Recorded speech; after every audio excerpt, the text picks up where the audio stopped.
Hey everybody, welcome to Mid-American Dirt. I'm Skip and I am pleased to be joined by Jeff Ogle, and you are the promoter at Monett Speedway, is that correct? Yes, sir. Uh, What for so explain to me and everybody who's watching what exactly it is you do. so my full-time career job that I have is a full-time fireman here for the city of Monett. Um, that's ever since I was a little kid. My dad was a volunteer. I had an uncle who was a highway patrolman, had an uncle who was a firefighter as well, and another uncle that was as well a firefighter. And just fell in love with that job at a very early age, to be honest with you. And I was just like, man, this is what I want to do with my life. Um, and so that kind of snowballed into, Monett. I lived on the other side of town, and my dad, because of his work schedule, couldn't bring me to the races every Sunday because he had to get up at like 4:30, or he had to be at work at 4:30 in the morning. So I really didn't get to. I only got to come to the big races, which was like the Mars races and stuff like that here after the Show Me 100 and stuff like that when we would have the Mars at Monett. And just an off chance, there was something going on, I would get to go. Uh, and my uncle supported the track for years. He was a devoted fan as well, and so I kind of grew up around it. One of my dad's buddies raced late models around the area, and then kind of helped him a little bit, and then uh, kind of didn't get to do it when I got into high school, except for the big weekends and stuff when I could drive. Um, and that's Randy Mooningham still had Monett. And then it was probably a couple years after I graduated. I started becoming more of a fan of the dirt racing, I guess you could say. And I had a buddy who worked at Lucas on the safety team up there. And he's like, "Hey man, you want to go to the Show Me 100?" It had rained out on a Saturday, and so they were running it on Sunday. And I was like, "Yeah, I'll go, dude. I haven't been there before." And that kind of just like put me on this path of basically just being at a racetrack somewhere for the last 10 years, really. Um, and kind of a backstory of how I got into this promoting deal with the racetrack here was Kyle Slagle bought the track from Randy Mooningham 10 years ago, I think, right around 10 years ago, something like that. And come out that first year that Kyle had it, and just watched. Like, I was just a fan because the guy I worked with announced. Josh Golubski was the announcer. He worked at Try to Westco get Home him on for. the show, he won't call me back. I'll be sure to put a plug in for him. Uh, Yeah, you plug him but for me. we worked together at Westco, and he's like, "Man, as a fan, what do you think we should do to get more people out?" And it was kind of weird because when Kyle bought the track, Randy had switched. Like, Randy was Sunday nights forever, and then there was one year he just decided to go Friday nights, and Friday nights worked for him. And so Kyle just kind of kept the same mindset, kept everything the same, and then just slowly changed a little bit of stuff. Um, didn't really do any like major upgrades to the facility or anything. Just kind of kept it alive, basically. In all honesty, that's what he did, was keep it alive. And so Josh was announcing that first year that Kyle had it, and then the second year, I had moved on to work at a factory because me and my wife at the time had found out we were pregnant with our first child, and her dad raced, and so that first year I got to kind of help him and be pit crew and understand things on race cars and just be around it in the pit side of it. And my father-in-law still to this day is like, "Hey man, like, this is what other tracks are doing. This is something you guys should try to maybe get more fans in the stands, or more cars." Like, always always trying to learn and adapt to what everybody wants and what everybody Yeah. needs to keep the track alive. Um, so then helped Josh announce that next year. And that kind of snowballed into, I was like, I had Fridays off, and I was like, man, we're racing on Fridays, and I asked the track owner at the time, I was like, hey, what more can I do out there? I'm kind of interested in learning. If you will teach me, I will be more than willing to learn. So Dakota Peddleton, he was kind of the track guy. And so me and him, he just sat down with me one day and he's like, all right, this is what we need to do the track. If you can drive the grader, I can drive the water truck and we can try to put together a track. And literally the only track equipment we had was a grader, a couple water trucks, and a sheep's foot. Okay. And we had a really good, that year we had a really good USMTS race here. I think that was the last time the USMTS has been here. Um, but, uh, just learning how to prep the track and learning, like, realizing that there's always something to do out here. Even when you don't think there's nothing to do, there's always something you could be doing, whether it's Right. mowing, weed eating, there's, power washing the sidewalk so it looks good for the next week, painting, just trying to make it look good, whether that is just throwing some paint up or whatever it is, And so Right. Kyle just left me a list in the, so I had become a full time fireman there here in town, and kind of was just like, hey man, if there's any more I can do, I literally work a day, I'm off 2 days. Like, let's work something out to where I can, kind of make this my second job since I have some free time. And did that for a couple years, and then I kind of stepped away and I went to Lucas and worked up there on the safety team, and that was a blast. There's a lot of good guys up there, and I got to know some of the people that worked up there and stuff, and so it was just it was nice. It was really Yeah. nice. I mean, it sucked that I drove an hour and a half to go work at the racetrack, but Yeah. it was fun. I enjoyed it. And then that kind of Justin Wells and Daryl Mooningham and Dustin Mooningham had started the the Cash Money Late Model series, which was kind of, the late models in our area kind of went through this weird phase where there was guys that were full blown open guys that, like, they didn't really have the Mars. Randy had sold the Mars series that kind of ran around this area, and when he did that, it kind of left a void because Monett was known for weekly late model racing, but to pay those guys what they needed, it wasn't financially smart for a track to Right. do that week after week, because it just doesn't, like, your fans may show up, but if you only have 5 late models show up, what, eventually your fans are going to go where the late models are at, or they're just going to stop showing up. Right.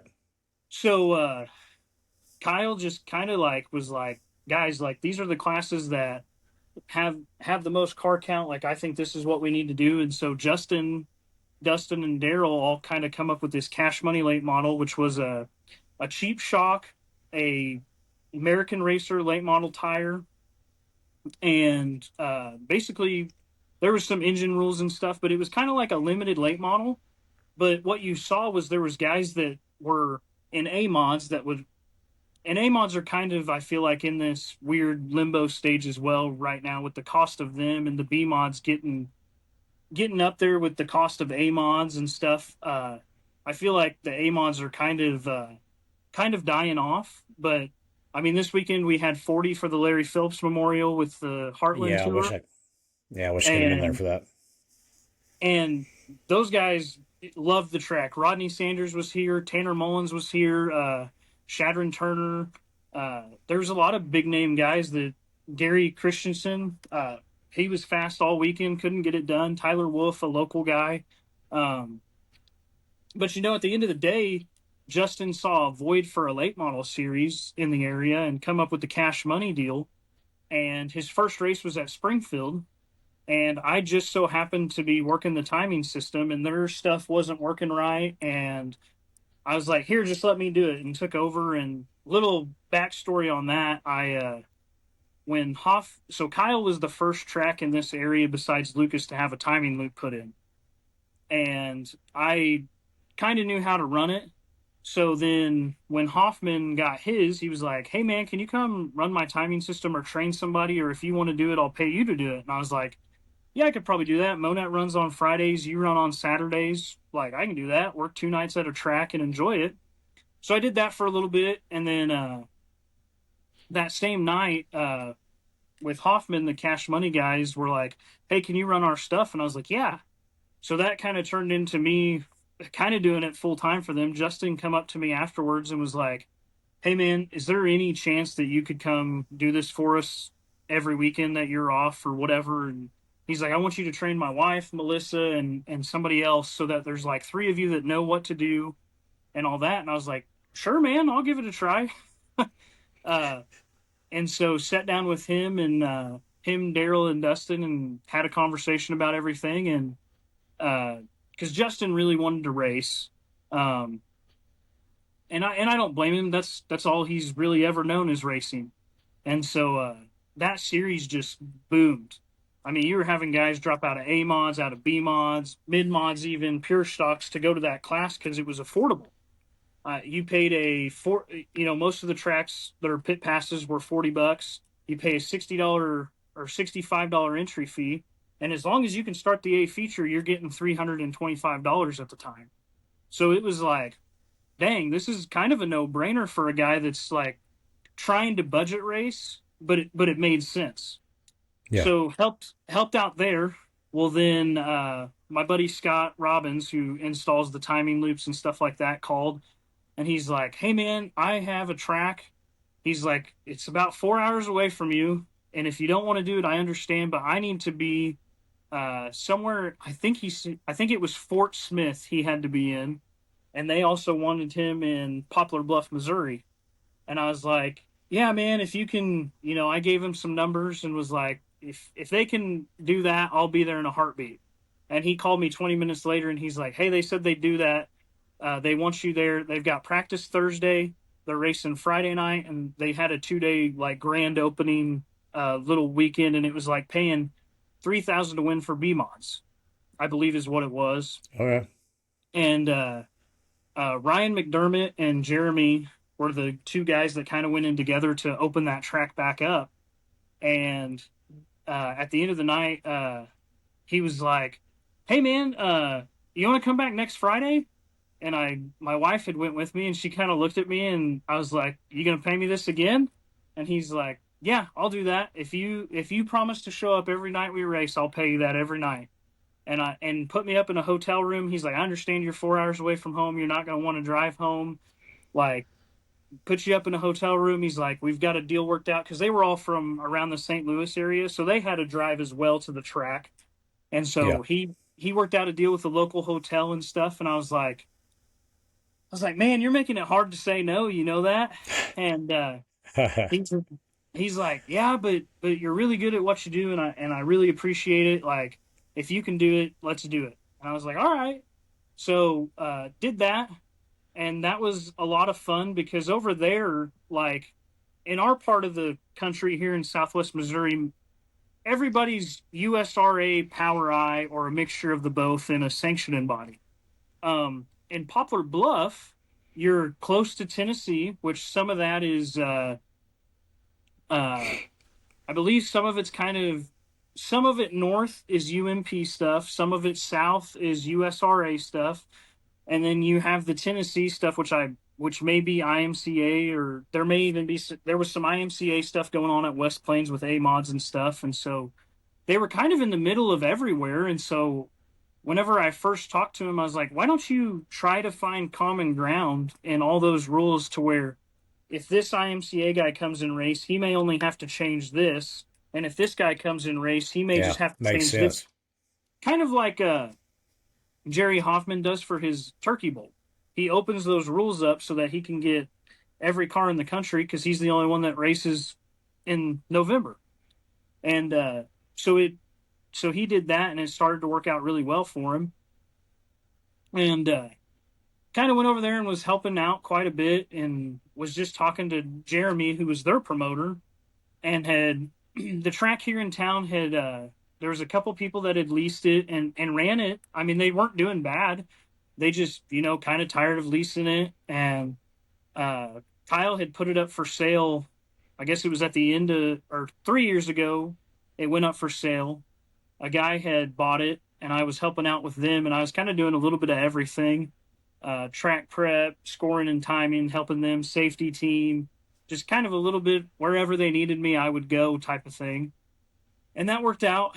But they decided that they didn't want to run the track anymore, and so Kyle put it back up for sale. And the tech guy that helped us that last year, he had called me one day and he's like, "Hey, you interested in trying to keep Monett alive?" And I was like, "Man, I don't know." I said, "It's kind of an uphill battle," and I don't know what it was. It was just like, I mean, even when the last few years Randy had it, it it was like the community just turned their back to it almost. And then it just kind of went through a couple different ownership deals and leasing and stuff like that, and it was hard on whoever was running it. And a lot of these people that complain about the stuff at a racetrack don't really understand what goes into it either. You know, I believe that. just to walk Absolutely. over to the gate and unlock the pit gate and the grandstand gate, you've got to be in the mindset that you're going to lose a little bit of money, and you're going to hope that you break even, because break even is really winning. And then anything after breaking even, you're just ecstatic about. And the tech man had called me and he's like, "Hey, there's this guy that says he wants to lease the track. He's like, he's going to be calling you in the next couple hours. Just feel him out and see what you think." And I was like, "All right, sounds good, man." And this guy calls me and he's like, "Hey, we're wanting to lease the track, and we got Bodie. He was our tech guy. He's like, he was saying that you and your wife kind of, like, she handles the driver check-in, the payout, all that kind of stuff." And I was kind of doing the promoting thing and just kind of being wherever they needed me. And he's like, "Well, we want you to come back."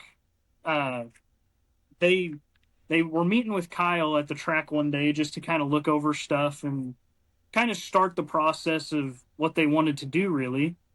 And Steve got involved. Steve is our track owner now, and he him and Kyle sat down and talked for a little bit. And he's like, "I'll have my lawyers get with your lawyers. You know, we'll kind of set a contract up for this year. I'd like to lease it at least for the first year, see what the potential is, and Right. go from there." So last year we ran on Sunday nights because everybody was like, "Oh, go back to Sundays, go back to Sundays. I'll come support you if it's on Sundays." And we're like, "All right, you." Everybody's asked for it. Monett had been like a Friday night track, and there was a couple years they even ran on Saturday.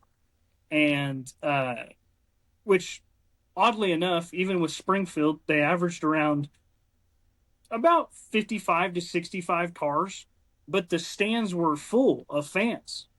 And it was just a weird deal where, like, the fans showed up, not so much the drivers, but there was quite a few drivers that showed up, and they were like, "Man, I really think Saturdays work, because if he has that many cars, then this and that." And so we put it out there on Facebook, and we both, all of us, kind of agreed that if everybody that said they would support us on Sundays would come out and support us, then this should work, you know.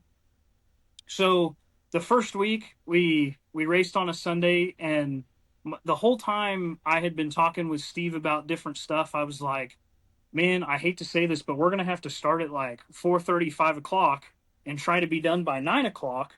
That Yeah, I way, mean, it's no." it's it seems like on Sunday you'd want to start maybe just even as early as possible after church or whatever, 2 o'clock or something like that, Yeah, and get those because just they got to work. Most of these guys got to work during the day. exactly. And so that was my whole deal. Was I was like, the two things we have to do is be on time, be credible. No matter what we do, be credible, and get the races in and out.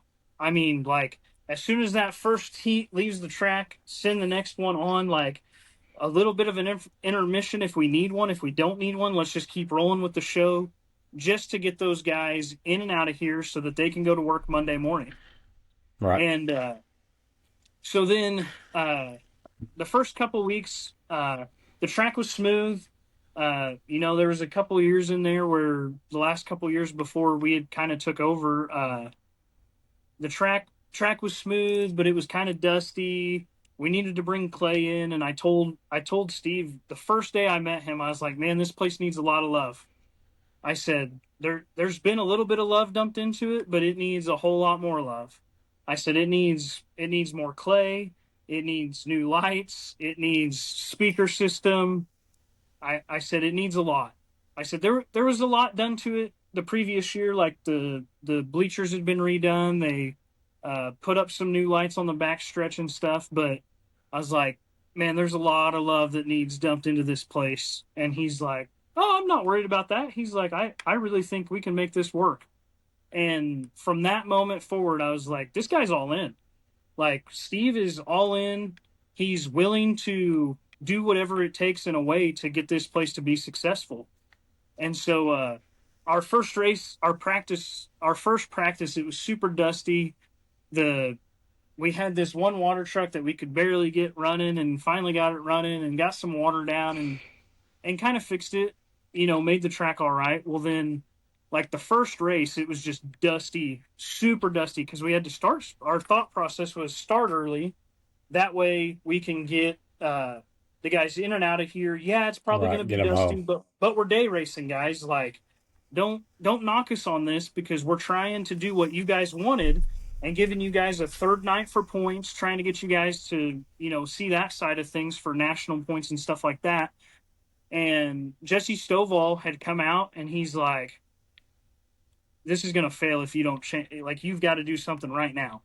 And him and Tommy Boy hopped in the water truck, made about 4 laps with the water truck, and got that water soaking. And it was about 5:30, 6 o'clock then.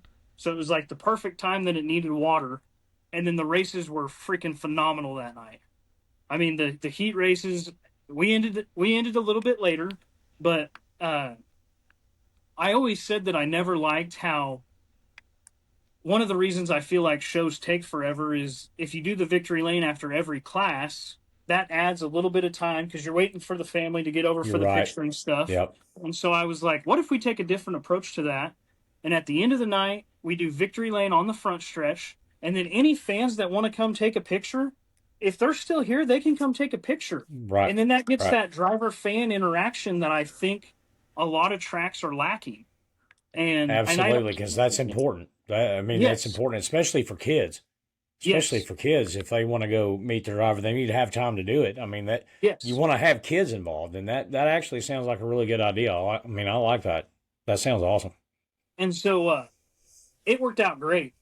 Um, it ended up working out really good. And then I was like, Steve, we've got to do whatever it takes to get Jesse to prep this track week in and week out. And I said, you're probably going to have to spend some money on some newer equipment. Doesn't have to be brand new, but uh, we need a new water truck. We need a couple other things that just makes his life a little bit easier.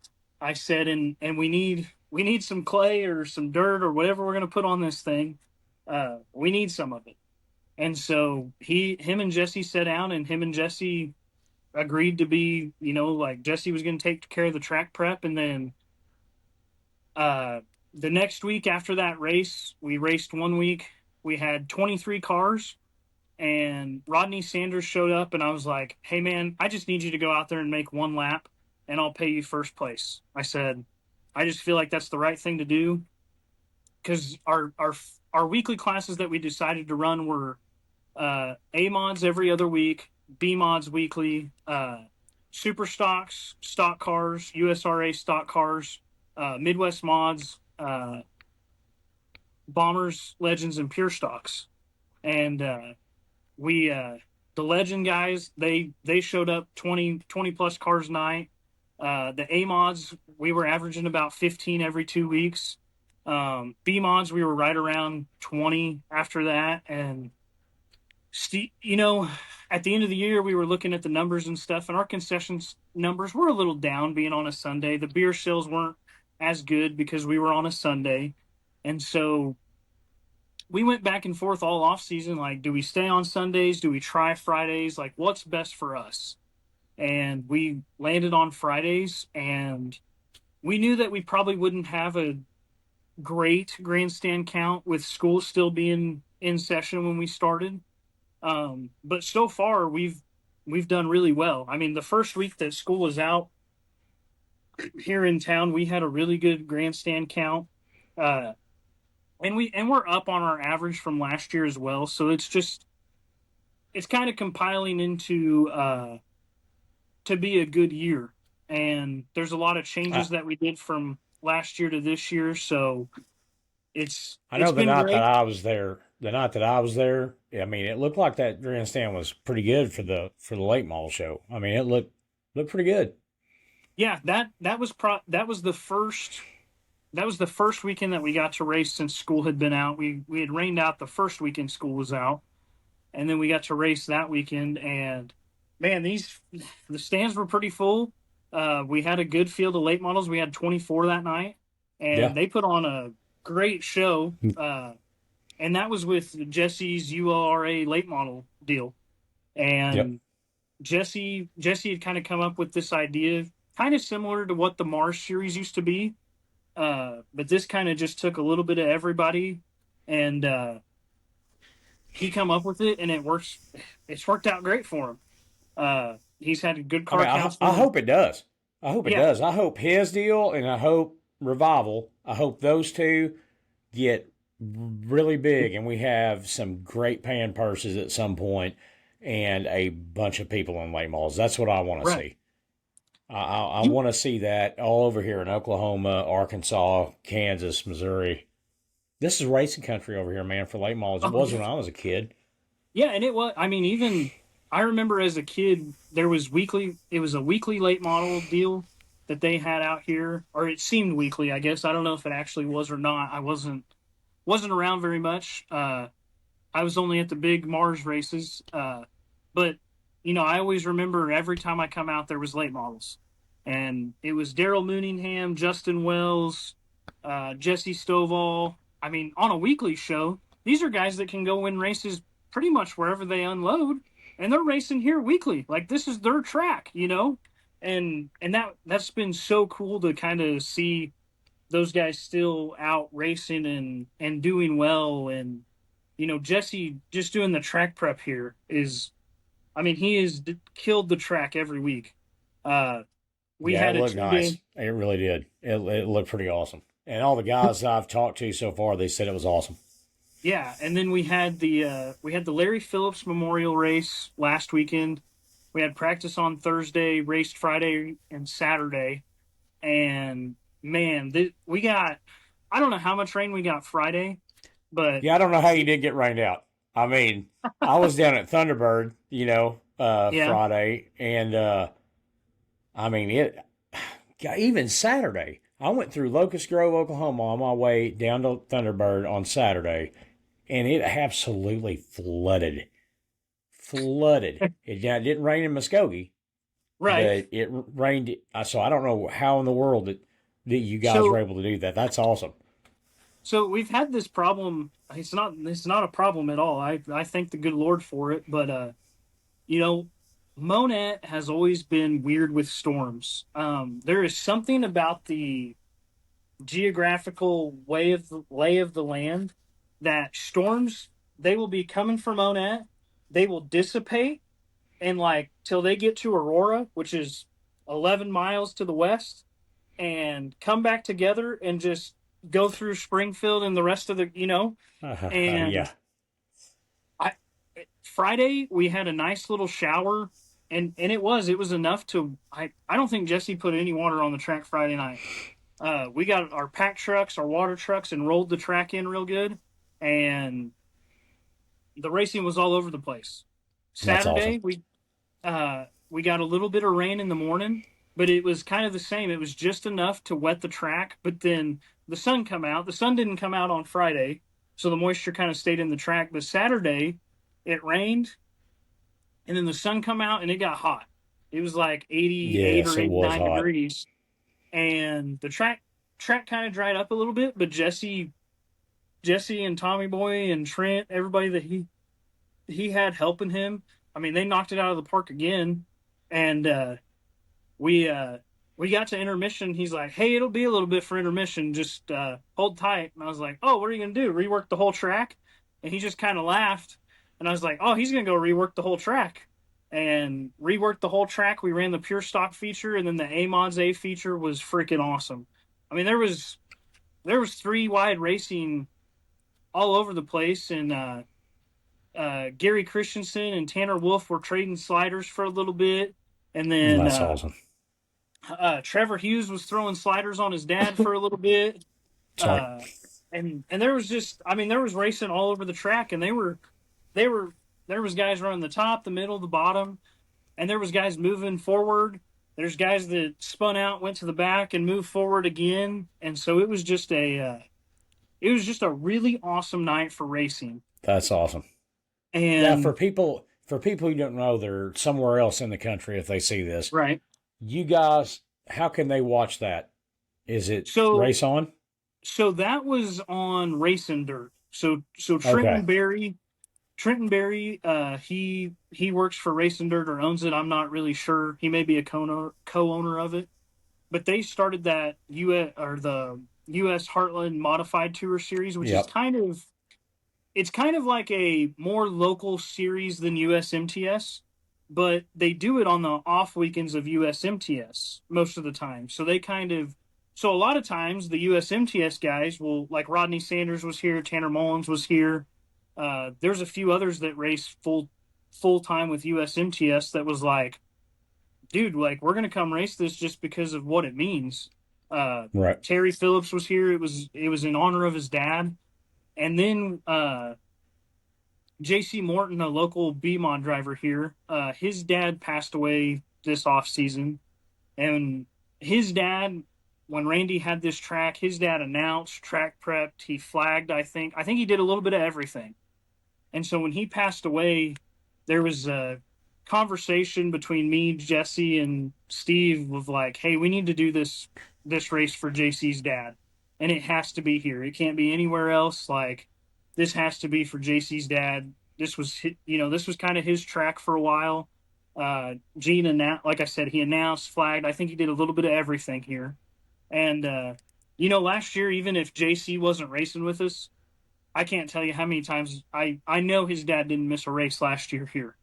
Uh, and so it was kind of cool. So we did the Mean Gene Summer Sizzler for him, and that was 2,063 to win, I believe, last weekend for them. Okay. And then Friday night was 2,075 to win for the A-Mods. And then Saturday night was 75.75 to win for the A-Mods. And then an additional lap leader bonus of, I think the total, it was 175 a lap except for the last lap, which was 750. And that totaled was 75.75 as well. So Tanner Mullins walked out of here And for with people who don't know, yeah, the 75 thing, that's the Phillips number. yes, yeah, that was Yeah. I Larry. used to watch them both when I was a kid at West Right, Plains, in Batesville and stuff. Both of yeah, them, Larry and Terry, driving late yeah, models. yeah, and so he Terry he was supposed to have it, I think, last year at West Plains, but they had kind of decided to put Yeah, some I've heard things on about that. hold Yep. and do some upgrades. And so Jesse was kind of talking with him, was like, hey, we'd be interested in having it. And Mark Martin come last year. It was a really awesome time. And this year it was another great race. The racing was good. The grandstands they were full. I mean, they weren't packed like it could have been, but I think with the weather and just the way Well, yeah, everything because I mean, golly, it was pretty iffy. I mean, oh yeah, anywhere in definitely. our area. I mean, it was, even Saturday, I couldn't believe that I got to watch racing Saturday, but I mean, we Right. did. It's just this year it's hit and miss, but right now, but it's been pretty bad. Oh And for yeah. people who don't know, I mean, dirt track racing is absolutely dependent on the weather. Oh yeah. Unless you're like Lucas that has paved pits and you just have to worry about, I mean, it's a state of the art facility. Uh and if you don't have paved pits, like we've rained out just a couple times because we can't park the trailers and stuff in the back. And we've done some Well, upgrades to it with gravel and stuff, but those guys get yeah, stuck and you can't get them out of that there. day I was there, the Friday that I Yeah. was there, it had when I first got to that track, and I was getting some outside video and stuff. I mean, it poured rain. It Right. absolutely poured rain, and I'm sitting there, and then I'm watching the storm. Like you said, over at Aurora, it went down that Right. way. You know what I mean? But I went back in the pits, and actually wasn't bad. Like Right. I didn't Yeah. hardly even get any mud on my shoes. Yeah, and we've worked hard over the last, or Jesse and Steve have hauled rock in here and done a bunch of stuff to make it better so that it's not as easy to cancel because the pits are swamped or whatever. But there was times a couple years ago where if it rained a quarter of an inch, we were having to cancel because the dirt just soaked it up and held on to it. And if the sun didn't come out or the wind wasn't blowing, it just didn't dry out very good. Didn't go anywhere. Yeah. And so we've been blessed to not have to. I think we've rained out like 3 times now. But I think there's a couple tracks that have maybe only ran 4 races total that are north of us or south of us. Right. I mean, That, Arrowhead, I was looking forward to that big Comcams race at Arrowhead, yeah, and I'm like, rain got it. And yeah, it got Tulsa. Wind got Tulsa. We talked about that. I talked about it with Kobe Moore last night. Wind got Tulsa. No right, rain. Just blow you over walking around the yard wind. yeah, exactly. And that's what a lot of people I think don't understand when a track cancels. I mean, if you don't race, you in a way you potentially save a little bit of money because you're not paying out payout, you're not paying employees, you're not paying the electric bill or the water bill to get the track ready and stuff like that. And so I think a lot of tracks it's a financial move in a way because yeah, the track's raining, but if we are able to get it in and we have to make a decision like on a Friday, you have to make a decision at the latest by 1 o'clock. So And you've got to, for people who don't know, you're actually trying to help people that have to travel, like drivers that have to travel right. there, correct? To try to keep Yes. them from spending gas money and all that kind of stuff. Right. And so like in all reality, we pull cars from if if we're the only one running on a Friday night for whatever reason, if whatever Arrowhead's not running, Butler's not running, Flippin's not running, Callaway, Lebanon aren't running, then I mean, we potentially can pull. I mean, we may only pull like 2 or 3 drivers from that area, but the guys that want to go race are going to show up and race, Right. and that's happened a few times this year where their tracks rained out and they're like, man, I planned on going to race, and they're calling the track phone. There was one Friday I answered 121 phone calls asking if we were racing because Golly. everybody else had canceled. They were wanting to go race, and I was like, "Yeah, we're open. We plan on getting this show in." And just by pure grace of God, really, it the storm didn't hit us, or we just got enough rain to kind of keep the dust down, type of deal, and go on with it.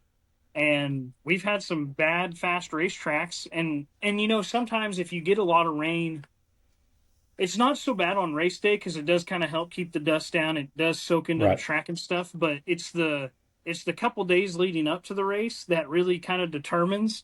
Because if you get 4 inches of rain, 3 inches of rain, 2 inches of rain, Yeah.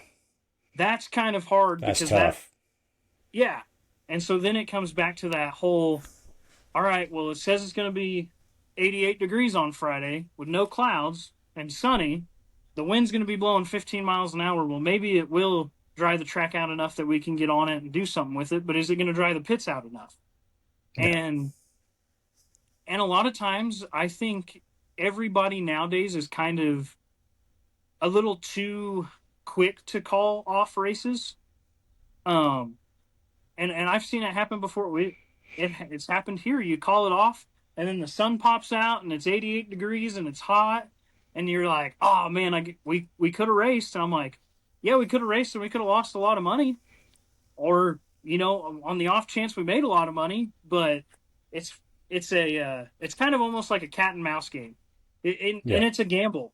It is definitely a gamble every week because you may have, and it's weird. Monett's kind of a weird community, uh, not in a bad way. It's got the small town vibes, you could say. But if like there's still people in town that don't know there's a racetrack, and I'm like, Yeah. how do you not know? I know. I How do know. you not That's know there's a racetrack in town? Like Yeah. every And it's most not, Friday nights, go ahead. there's, I mean, we race hot laps are at 7:30, racing at 8, and we're usually done by 10:30 at the very latest. And I'm just kind of dumbfounded when people are like, "There's a racetrack in town," and I'm And like, you're right in town. Like "Yeah, it's not like you're on the outskirts of town. You're right yeah, past McDonald's and all that stuff. It looked like to yeah, me, if I exactly." remember Like, right. yeah, so it's like when you pull on 60 and you're heading towards the track, you literally go by Taco Bell, Subway, Taco Bell, Brahms, McDonald's, Brahms, yeah, that's it. That's what I was thinking of. Dollar General. You've got uh, a car wash, and then you've got Walmart, and you literally take a left at the second light from Right. Walmart, and then it's the track's on the right. Like Yeah. I'm like, how did you not know that? And one of the one of the teachers here in town, her son races, and she raced for a while. Melissa Duncan, and her husband races late models and stuff. And Thursday before practice, we had a couple drivers bring their cars out for the kids to see, and they're like, "We had no idea there was a racetrack in Monett." And I'm like, "There's like to me, I'm dumbfounded because what am I not doing as a promoter? What am I not doing for them to not know that there's a racetrack here? Is I it bet you're just not the only one anywhere in the right? country thinking that same thing. Yeah." And I was kind of like, man, what do we have to do to like tell people we're here? Like to me, obviously the noise on Friday night you can hear all over town, Right. and if the wind's blowing right, you can hear it in a little town next to us, Pierce City. And I'm like, man, that is wild. So that's one of the deals with the school that I kind of went to them this last year and was like, hey, we want to do, like, if you're willing to let us do whatever, like, I'll be more than willing to try to get a couple cars together and take them to every school and show kids that there's a racetrack here. Right. And Then they go back and tell their parents, "Hey, we want to go see that car at the track Friday night." You yeah, know, and, and and for for you guys, you don't just have Monett. I mean, you've got right, Neosho right down the road that's even bigger yes, than Monett, and they don't yeah, have a track. yeah. So for us, if you go east of Monett, you don't run into a track until you got to go southeast into Flipping or Arrowhead. Springfield or Yeah, Arrowhead. you've got Springfield on Saturday nights, which is 45 minutes away. You got Arrowhead on Friday nights, that's an hour and a half away. You got Butler, which is up by Kansas City. You got Flippin, which is an hour and a half away. So like, but between like Tulsa and Monett, there's nothing from Tulsa or Arrowhead where those two are kind of close, but from there till you get to Monett, there's nothing. And then you got Monett, you got Springfield, you got Flippin, you got Lebanon, you've got asphalt and dirt in Lebanon. Yep. And then if you go up more north, you got I-35, you've got Butler, you've got Nevada. Like there's all these tracks, and I've said it for probably the last 2 or 3 years. Honestly, we're blessed in this part of the country where you can drive dang near an hour or two and be to any racetrack you want to be Yeah. at. I mean, it's racing country. That's Yeah, why I mean, there are tracks all over the place over here, but you yes, guys have the market cornered on extreme Southwest Missouri. right, Two yeah, big towns, and even Joplin. Joplin's yeah. not what? How far is Joplin from you guys? Joplin's 45, Yeah, we're maybe. literally right in the middle of Joplin and Springfield. So like And if you leave Joplin, you don't really pass through Monett, but on 44 you get to Mount Vernon and you can go south and you're in mm-hmm. Monett. Yeah, And I've if seen the you sign many stay, times. Yep. yeah, you stay on 44, you run into Springfield and then you run into Lebanon eventually. But yeah, I mean, I've said it for years that like literally there's multiple tracks on multiple nights within an hour and a half of home Monett, and you can go to any of those tracks and see good racing and no matter what night or whatever you Right. want. If you want to go see sprint cars, there's usually a track that has sprint cars. If you want to go see late models, there's a track that has some sort of late model going on, it seems. And so it's kind of I mean, we're kind of blessed because when we went to me and Steve got to go to RPM in Florida, Racers Promoter Convention deal. down in Daytona, literally the week before the Daytona 500, and went down there and was talking with a few guys with some tracks and stuff, and they're like, "Oh, you're lucky you got a track that close. Like, I have a track that's 4 hours away, is the closest one to me." And I'm like, "Holy crap, that is wild!" Like, to Wow. me, that's wild because Yeah. since I've been around the racing, literally you can drive, like I said, an hour and a half, 2 hours, Yes. and be to. I mean, it's an hour and a half from Monett to Lucas. So, and I think it's like 4 hours from here to Batesville. So you can go see two Crown Jewel late model events Mm-hmm. within 5 hours, you know? And Right. it's, I mean, we were blessed and I think we're spoiled in this part of the country. And, you know, I don't know if Steve didn't lease Monett, uh, I don't know if it would still be here, to be honest with you. And then him buying it, uh, you know, I don't know if this track would still be around. Like, there's a lot of people that said they would want to run to the track and stuff until you start looking at the numbers, and it's kind of a losing deal most of the time. You know, I mean, it takes a lot of hard work to get positive feedback through the racers, through the fans, to the community, and get that to kind of piggyback off of, to get the fans to come out, to get the school to let us come out with a couple cars Yeah. to the school. Like, they had a career on wheels day. So literally, like, the fire department was there, ambulance, like three or four lawn mowing guys, a car detailer was there, uh, all of the, like, the street department, the water department in town, uh, literally any career that you had to drive a vehicle for, uh, they had them come out. And the kids, we had the longest line all day. They're like, "What's this? Like, where can I see this at?" And I'm like, "Come out Friday night. If you're like 11 and under, get in for free. Like, That's awesome.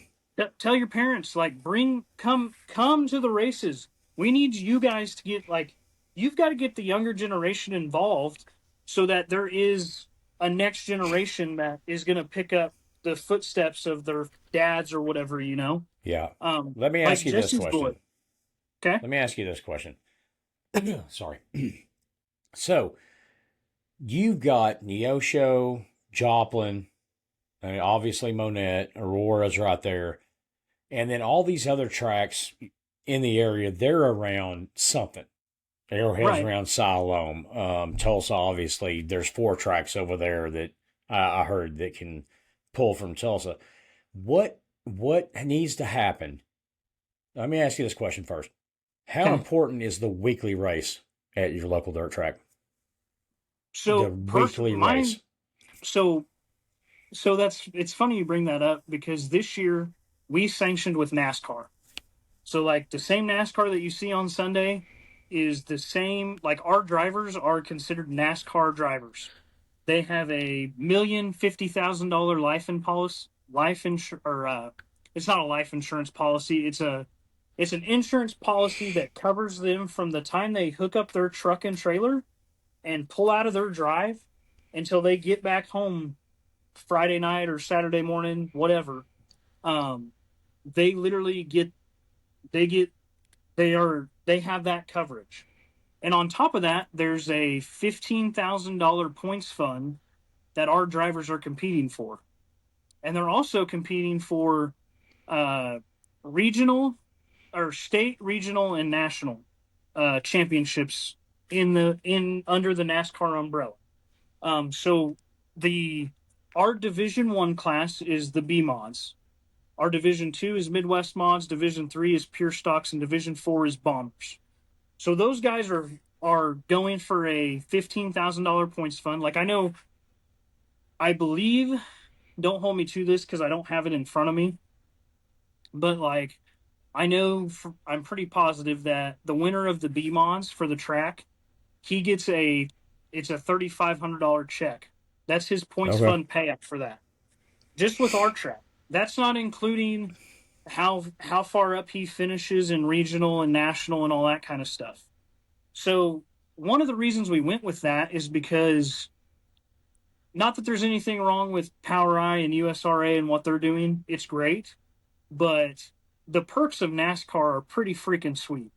Like, just the points fund alone should be enough to sell you on, because you get to pick the four divisions, and Salina, they are a NASCAR sanctioned track too.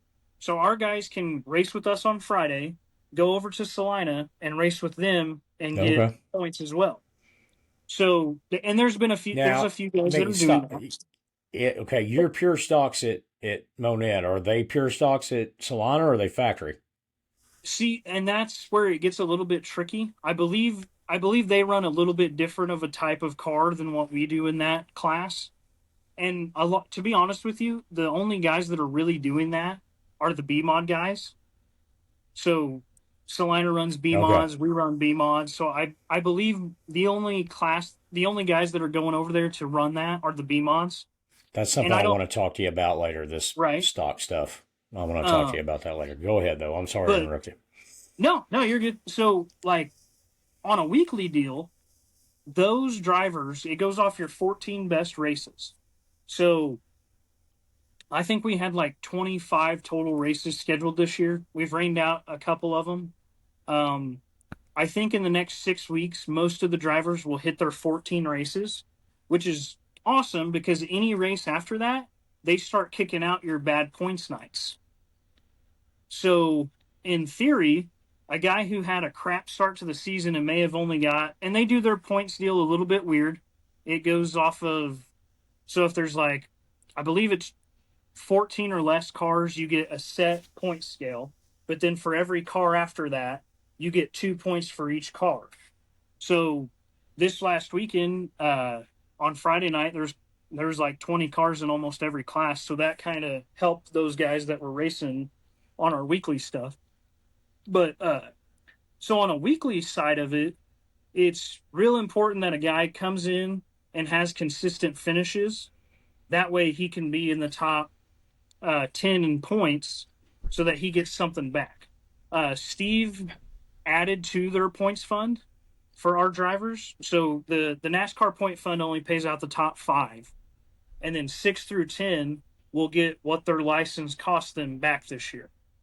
Okay. So so he How you know important it is? How important it is for your track, Monett? How important would it be to have those stands packed with fans on your weekly night? I mean that would be I mean huge for that's every dirt track in America. Correct? yeah. I mean I listen. If this place was packed every week, and man, the possibilities of stuff being done here is kind of unlimited, to be honest with you, because you Yeah, want that's to. kind of what I was. That's kind of what I was, getting at is there's enough people. If and I'm going to ask you this question too after I get done with this, but there's enough people around every track to be there every weekend.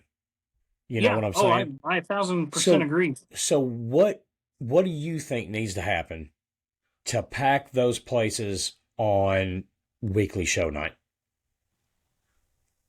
To me, I don't know if there's a right answer to that, because everybody is competing for your time, money, and attention. And if I feel like, and you see it every week, like just on a weekly show, we don't have like if we just have our normal 4 or 5 weekly classes that we run, which are the B mods, Midwest mods, pure stocks, bombers, legends, and then we have a young legends class, I saw that. or a young lions class. So that's for the guys that are like the kids that are wanting to get into legends. They have their own division, and we put them separate from the other legend drivers. That way, the kids that don't understand how to shift quite yet or anything like that in Right, those cars, they have the track to themselves. And yes, they're racing, and they get something back at the end of the night, but it's more to develop them. And then right. next Experience. year, yeah, get them the And not experience. not And like, then, not competing with, the guys that are there for yeah, money experience. Yeah. exactly. Yeah. So we, so with that, if you're competing for everybody's time and attention, I don't know if you ever can pack the stands on a weekly show unless you just let everybody in for free. I think, and not that I think it's becoming more of a problem, that the economy and the way things are. Not saying that it's bad or that it's good, but it's kind of in a weird state right now. I mean, like this Yeah. weekend, it seemed just to the naked eye that we had twice as many people in the pits than we did in the grandstands. So, which is funny because you're like, okay, well, is my, like in my head, I go, well, if it's $20 to sit up there, but I can spend another $20 and go to the pits and see these cars, why don't I just spend the extra 20 to go in the pits? Go to the pits. Yeah. And then Right. on top of that, like for me to go to a race with my family, that's two adults and two kids. So I'm looking at it. Well, man, if that was $20 for me, $20 for her, and then even $5 for my kids, I'm at $50 right there. So it's going to Yep. cost me $100 by the time I go to the concession stand or buy a beer or buy a Yep. T-shirt or whatever. Uh, I've spent $100 and didn't even blink. So I think a lot of people are really hesitant to, and they're being more wise, I guess you could say, about what they spend their money on. Yeah, probably. But they go spend that at a movie theater. And while you know what I mean, they go spend that money at a Yeah, movie theater. That's my point. To tell right. people, you guys and those drivers, and yeah, because you don't just you guys create jobs. Also, there are people that are working at these Right. tracks. Your money's much better spent going to watch a dirt track race than it is a movie, in Yeah, my and opinion. and we've so like the US the Heartland tour that was here, Mike Striegel and his wife do a Outlaw Kids tour is what they call it.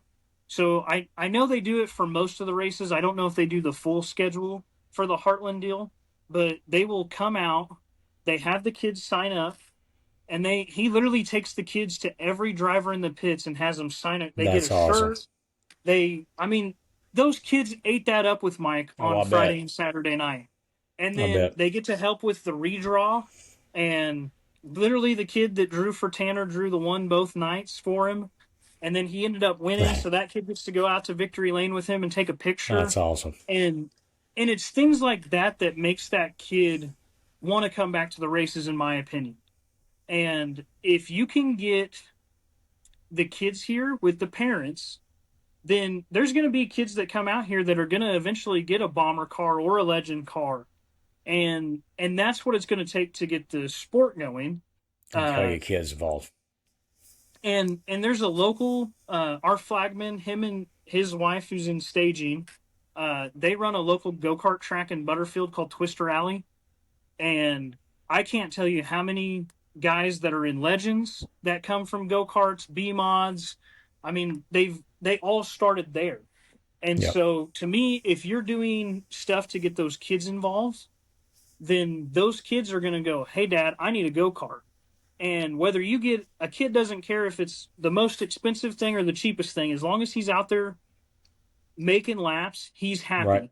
Now he'll probably get to the point where he's like, "Hey, we got to upgrade some stuff or whatever, to be faster, and I want to win eventually." But I mean, I know most nights he has over 100 carts down there. And so to me, That's awesome. and some of it's adults, but if even 50% of that is kids, that means there's 50 kids that are probably going to get into some sort of race car by the time they graduate high Absolutely. school. Yep.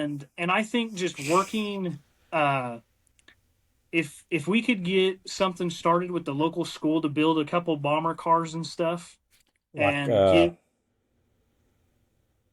if you yeah, could get or that going on, like Warner. yeah, Yep. there's a it's called Driven to Win, I believe, up at Midway. They do a young, that's what he done. He done it all on his own. He didn't, I think he let I don't know how it worked out, but I know he has it's called a Young Guns class. There's like 4 or 6 of them, and they even have like an all girls car. Like every girl that works on it or everybody that works on it is a female. No, that's cool. And uh he did that because I saw a post on Facebook about it and was like, I've got to do this here. How do I do this here? Like, we need to get this started because this is what's going to take this track to the next level, in my opinion. And I may be totally wrong. It may fail, but to me, the only thing that fails is the thing that you don't try. And if you Absolutely. try it once and you know it doesn't succeed, well, you can't say, well, maybe if we would have done this, it might have worked, because if you don't do it, you never have the option to say that. Yeah, right. I And mean, you have to try it. I mean, you gotta take a risk. Let me ask you this question, Jeff. How awesome is it to be a promoter of a racetrack? um, it has its ups and downs. Um, so with me being a full time fireman in town, it's kind of funny because the guys at the fire department give me crap because I do the racetrack stuff, but I've got them all to at least come out to one race. So, and there's a couple of them that are like, dude, there's one guy that he's actually in the Marine Corps and he's actually over in Okinawa right now. And he's like, Okay. dude, when I get back, I'm buying a Legend or a Bomber. Like, those things look so much like just like a blast. He's like, we have Yeah. got to, I've got to get one. Um, but not only on that side of it, just the like I can't tell you how many times I've ran a med call and they're like, "Hey man, I appreciate what you're doing out at that track. Like I may not get to come out there, I may have to watch online or whatever, but I think you guys are doing great." And uh, just the relationships with the businesses that we've formed uh, over the last 2 years has been great. Working with the chamber here in town has been awesome. We've got a few surprises up our sleeve for next year with some stuff with the chamber. Um, Okay. but there's it just seems that there is the community starting to have a like, oh, there is a racetrack here. Oh, you do the racetrack, and it was funny. It's like just I, I don't really know how to say it, but like there there's some people in town that like would not support the track because of whatever reason. But then uh I come in last year when Steve was like, "Hey, I want you to do this. This is what I think we should do." And so then when I started to go get sponsors for the track, they're like, "Oh, you're doing it? Yeah, dude, what can we do to help you? Like what?" And I always ask them, "What do you want out of us?" Like if you want me to get a couple cars to come set up one day, more than willing to do it. As long as I have at least one guy who's willing to do that, then to me that's a win. Um, Absolutely. we've went to the middle school, the intermediate school, and then we've done. We had a couple cars at the fly-in. The city done a fly-in at the airport. Um, we're gonna be one of the stops. We're doing like this breast cancer poker run thing. We're gonna be one of the stops for it. Um, and it's kind of funny how like last year was like we got a late start on everything last year. I mean, we didn't.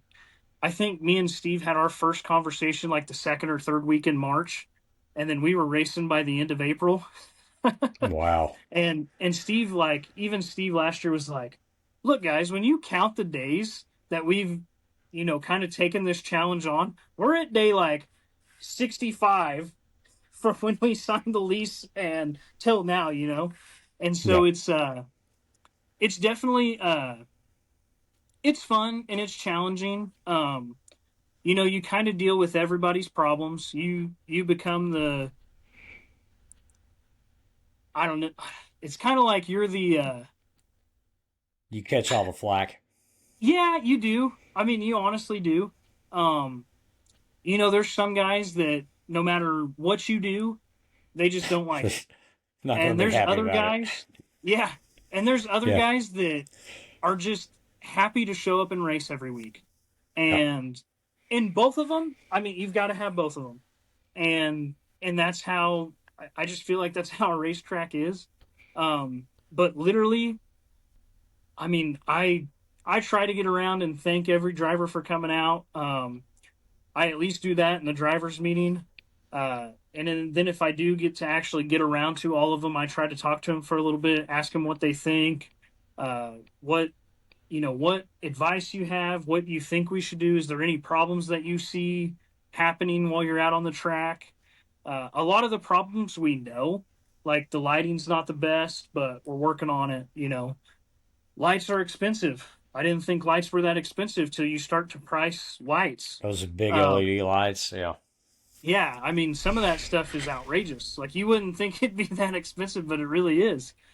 And at the end of the day, uh, it's fun because there's always something to do. I mean, there's literally always something to do, whether it's calling our sponsors and making sure they're happy, making sure uh, what we have going on with the schedule is right, looking at other places' schedules to make sure we're not overlapping or trying not to overlap with them. Yep. Because, like, one of the things that I feel is I mean, two tracks can survive on the same night, but they have to run completely different classes because you can't pull uh, the same Yeah. class of cars because there's just not that many cars. Right. Um, but I think at the end of the day, um, it's fun. It's challenging. I like a challenge. Sometimes it is overwhelming. I'm not gonna lie, it is. But whenever you come to the track on Friday and the drivers are happy, the workers are happy, in a world that's so negative, to show up someplace and everybody have a positive attitude, even if they're having a crappy day, like it's just something about the racetrack that perks them up or cheers them up, and just it's kind of It awesome, really. always it always does me. I can tell you that right Yeah, now. I mean, I could be dog tired and dragging butt, and then show up to the track, down me a Red Bull or something, and then just walk around for a minute, talk to a couple of the drivers that I try to be friends with everybody. It's kind of hard in the position that I'm in, with race directing and having to make calls and stuff. But at the end of the day, I try to be nice to everybody, try to talk to everybody, listen to everybody's problems, try to put out the problems as they arise, just to get it done and over with. And if I make a mistake, I'm willing to admit it. I screwed up in the Midwest Mods last week and missed a call. I They were racing for extra money and they were at their time limit, and it kind of slipped my mind. And then a bunch of the drivers were mad at me. I was like, "Look, guys, I'm sorry, I screwed up." Like, to me, if you're honest and you try to be honest and respect them, they're going to give it to you back. Yeah. And with the challenges that everything brings nowadays, and the eyes that are always watching, even when you're even when you're at Walmart. Like, if I'm on duty with the fire department, I go to Walmart and I'm talking, like, I always run into somebody. Hey man, you're doing a great job at the track. Hey man, you're doing a great job doing this. And that's super reassuring, for one. um but for two, I've started to kind of, like, when they say that, I'm like, when's the last time you come to a race? Like, I get to sit in the grandstands and I only get to see the back of people's heads and stuff. But it's kind of interesting when they say that and they're like, oh well, I haven't been in a couple weeks. Well, what's been going on? And Monett's a pretty big baseball town, sports town. Football season comes around. It's that small town. Everybody closes Oh yeah. down. We're going to the football game, and it's just wild. Like, most summer ball is coming to an end now, and we're kind of not competing for as much of everybody's time. Yeah. But it all kind of comes back. I mean, like I said, there's just so many uh, positives and there's a lot of challenges. But at the end of the day, it's fun, it's rewarding. There's a lot that goes into it, and I the other day I called a guy who had a demo derby last weekend. We have a demo derby coming up next Saturday. We have weekly racing Friday, demo derby Saturday. Awesome. And I called him and was like, "Hey man, how was your turnout for your demo derby?" He's like, "Oh man, it was excellent." I didn't and talked to him for about an hour, and he's like, "How's things going with the racetrack? How's this going? What are you doing? Like, maybe I can steal some of your ideas. Maybe you can steal some of mine and see if they work for you." And going to that promoters convention in Florida just opened my eyes to things to do that doesn't really cost us anything, but could have a huge upside potential for us. And Okay. that was that was kind of eye opening. Steve hired Dan Robbins as a consultant who promoted Lucas for several years, and Dan Dan will like he'll send me an email and he's like, "Hey, look at what this track's doing. Like, look how they did this. Like, how do you feel about that? Like, look at what this track's trying. Like, and I think if you're always doing something to get the fans here, then whether that's like a free night for anybody, like we've done a couple times now, like a free. I think the first one was like Pierce City, which is just the small town right Yep. next to us. It was Pierce City night and the race is for free. So if you bring your ID and something to like show that you That you live like in your Pierce ID City. that you live in Pierce City, you get in for free. And we had like 23 people show up, and it was like, man, that's what if that was 23 people that we didn't get, and what if that's 12 people that are now hooked and going to be here every week? Sure. You know, that's Yeah, because that's they're, I mean, better than they're gonna buy drinks and they're gonna buy some of those yeah, awesome, awesome bologna sandwiches. yeah. The bologna sandwiches are a pretty big hit at the concession Oh stand, man, oh, it's so good, so good. I and mean that I haven't had that before, so yeah, that was right. pretty good. Um, Listen, Jeff, we have gone way over an hour. It is going to take me forever to upload this stuff. So let's. You wanted to show me something, right? okay. You wanted to show something. A Oh yeah, wolf. my son wanted me to show his wolf. He told me to take it with me and show it on the interview. So that he'll Awesome, be happy about that. awesome. Well, it will for sure get on here. But listen, hey, we're definitely gonna have to have a part two. Okay. We're Yeah, definitely gonna anytime, have to man. have a I'm part two. I'm usually free anytime I can make my schedule work. Uh, Real quick, if you don't care, I want to hit some of our big events that we got Do it. left. Do it. And so, like I said, next Friday night is our weekly racing, and then that Saturday is a demo derby. So that's going to be a big deal. I feel like there's some hype growing with that. We had it scheduled more towards the beginning of the season, but it got rained out.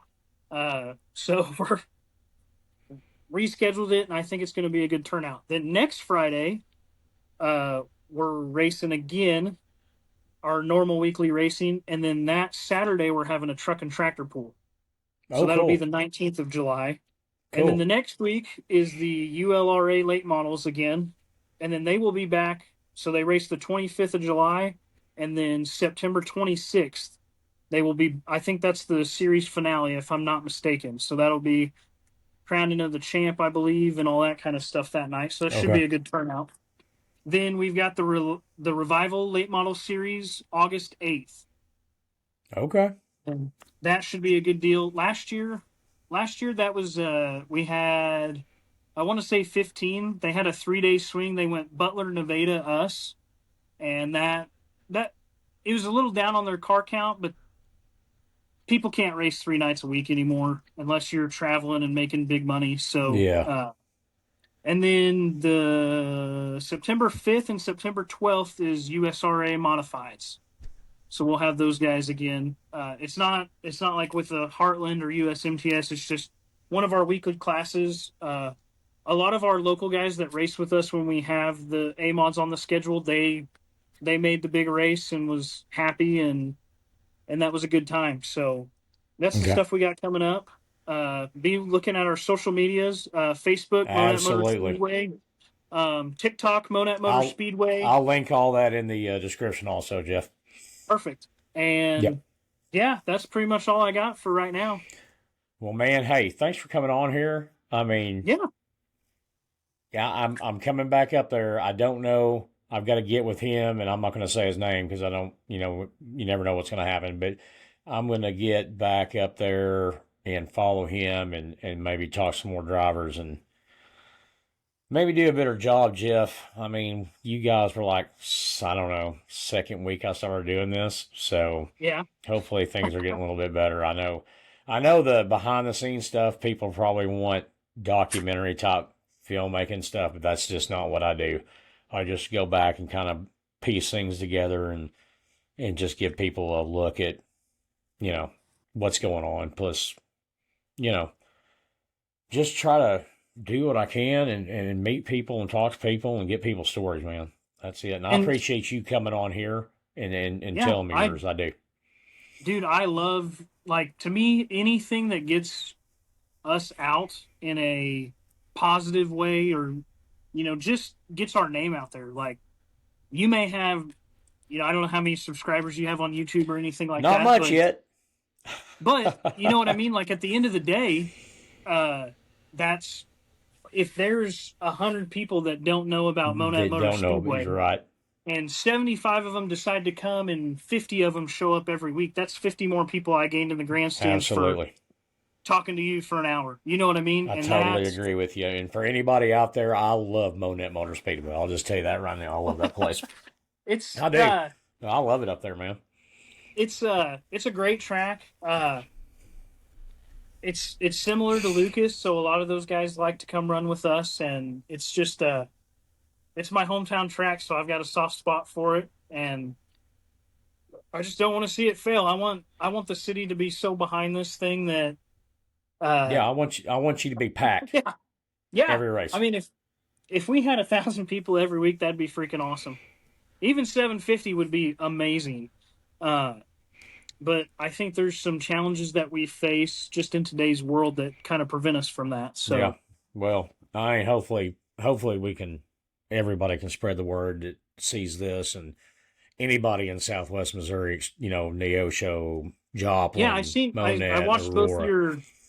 watched both your interviews with Kylan and Chris and them, and Mm-hmm. I, Chris is Chris has got some wild ideas for things that might work, and Kylan is a hell of a race car driver. Yep. I've seen that guy wheel a race car around this track many times in different classes too, and he Absolutely. just he just knows how to wheel a race car. So He does. He is good. All right. Well, Jeff, thank you very much. I'll post all yeah, your Monett Motor Speedway stuff in here. I'll put your stuff in here so people can follow it. And man, I hope to talk to you again here soon. all right, sounds good. Thank you. Thank you.